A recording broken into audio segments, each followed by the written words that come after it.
How can a 300-point up day be a real snoozer?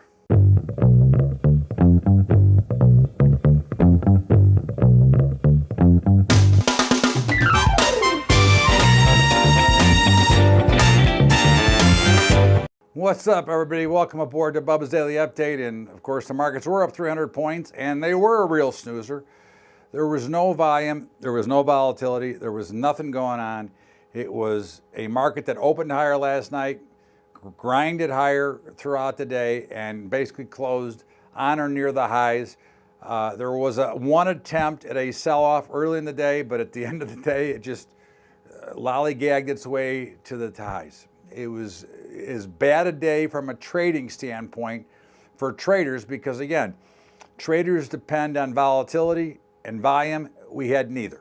So this was just a day that was a drift higher where the volatility got crushed once again, and we saw just every little sell-off was met with buyers, buyers, buyers. And of course, that's typical in a market, that's drifting higher, which is why the old adage is you never sell into a dull market. In the meantime, again, traders don't really care which direction they go. They just care that they go in directions back and forth. But we had, again, about a 300-point up day. For the first time, and I can't remember how long, the Dow well outperformed the other indexes. The NASDAQ made a late kick at the end of the day to catch up. The S&P was weaker today than the Dow, but still up substantially. Again, everything closed near their highs except for the Russell. But the Russell, again, has been making new highs regularly anyways. So we're not, this today doesn't tell us anything about what's next. What it tells us is that we must be continuing to observe the markets because right now there isn't a lot going on. I wrote this morning for Kitco that gold may have a little bit room to the upside, but may now come back and test that support level. And of course, it was up about $12 when I wrote that. It closed up about 3 or 4 and looks like it's continuing to drift lower.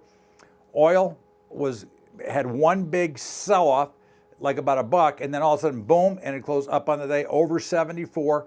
Again, we're not telling you to sell it. I'm just warning that don't get too long it because it figures to have a big reversal here at some point.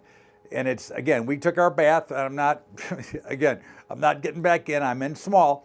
But it looks to me that this backwardation keeps growing, which is only a sign that we're only being driven by fear in the front and the back is being sold off on a regular basis. So we'll look to see what that is. Again, if it gets over 75, then we'll say that I'm wrong totally and then we're going higher.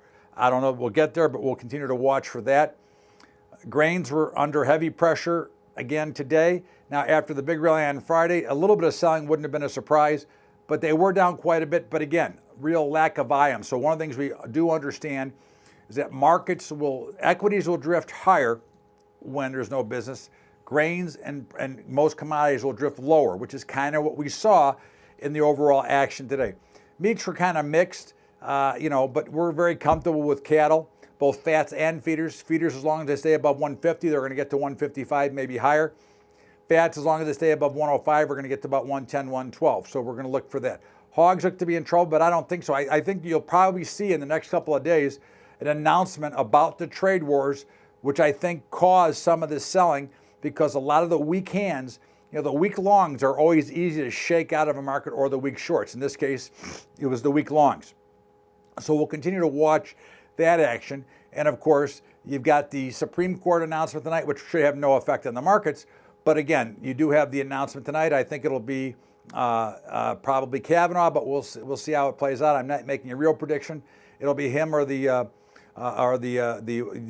woman from Notre Dame, I think. But again, it'll be one of those two. I think will be the choice. But at the end of the day, again, there's nothing really to get overly excited about. Bonds were lower, interest rates were higher, so the yield curve came off a little bit of that inversion for the time being. But again, I think interest rates are going to go higher. The dollar was higher after being much lower earlier. So again, we're still with the same thing as our thought for what the black swan is going to be, which is a higher dollar with higher interest rates. And again, it doesn't mean it's going to happen today. It's going to happen. That's what we're looking for. That will be our trigger. Now, if you go back into any big sell-off in market histories, they usually happen towards the fourth quarter. So right now we're into the summer doldrums. There's nothing to get excited about. You want to sit back and relax. Bitcoin and the cryptos were up slightly. And again, they look like they bottomed, and we look for them to continue to go higher. But really, again, there's not a lot to do, so let's not get overly anxious. Let's not get too much things going on here. Let's stay on the sidelines, being ready to get in based on if we get the action. I do like the VXX as a trade. Now, I do hate that product as a rule. I think it's a crooked product. But as a short-term trade, I do like it. I think it's got a chance to pop here. When they push volatility down this far and complacency is so high, it's a thought. Anyways, that's just an idea if you're looking for something to do that you're willing to take a little bit of risk on. In the meantime, this is Bubba's Daily Update. Todd Bubba Horwitz, and we'll be back tomorrow. But in the meantime, don't forget about our high school investing program. If you'd like to help us out as we get ready to go into our 9th year, we need some help if we're going to stay in business with this. And that would be at Patreon, patreon.com/Bubba Trading. And also don't forget to catch the Bubba Show every day from 4 to 5 Eastern at libertytalk.fm. Have a great day, everybody. We'll see you back here tomorrow right here on Bubba's Daily Update. Thanks, everybody. We'll see you tomorrow.